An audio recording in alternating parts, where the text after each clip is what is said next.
ত্রয়োদশ জাতীয় সংসদ নির্বাচন ও গণভোটে ভোটারদের অংশগ্রহণের চূড়ান্ত চিত্র প্রকাশ করেছে নির্বাচন কমিশন।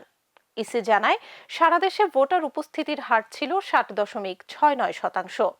পোস্টাল ব্যালটের মাধ্যমে ভোট পড়েছে 80.11%, যার মধ্যে বৈধ ভোটের হার 70.25%।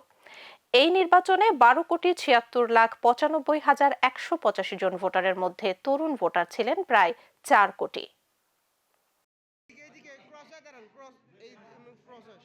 ছাত্র জনতার গণঅভ্যুত্থানে আওয়ামী লীগ সরকার পতনের ১.৫ বছর পর ১২ ফেব্রুয়ারি অনুষ্ঠিত হয় বহু প্রতীক্ষিত ত্রয়োদশ জাতীয় সংসদ নির্বাচন ও গণভোট।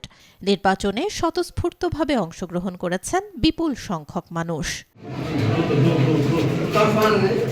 নির্বাচন কমিশনের জনসংযোগ শাখা থেকে জানানো হয়, সারা দেশে ভোটার উপস্থিতির হার 60.69%। এবারই প্রথম প্রবাসী বাংলাদেশিরা পোস্টাল ব্যালটের মাধ্যমে ভোট দেওয়ার সুযোগ পেয়েছেন। একই ব্যবস্থায় ভোট দেন নির্বাচন সংশ্লিষ্ট কর্মকর্তা ও কারাবন্দীরা, যেখানে উপস্থিতির হার ছিল 80.11%, যার মধ্যে বৈধ ভোটের হার 70.25%। নির্বাচন কমিশনের পরিসংখ্যান বলছে, এই নির্বাচনে 12,76,95,185 জন ভোটারের মধ্যে প্রায় 4 কোটি ভোটারই তরুণ, যারা প্রথমবারের মতো ভোট দিয়েছেন।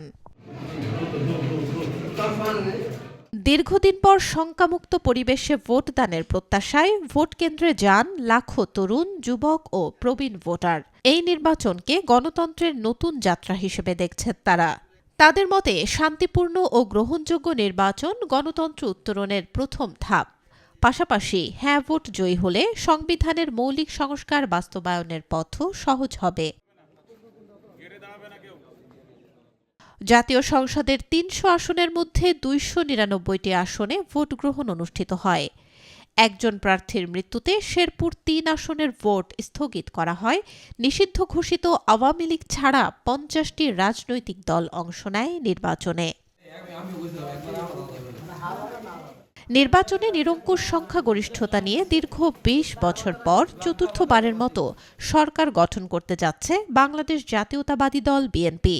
২৯৯টি আসনের মধ্যে বেসরকারি ফলাফলে এখন পর্যন্ত ২১০টি আসনে জয় পেয়েছে দলটির ধানের শীষ প্রতীকের প্রার্থীরা। Desk report, B news 24।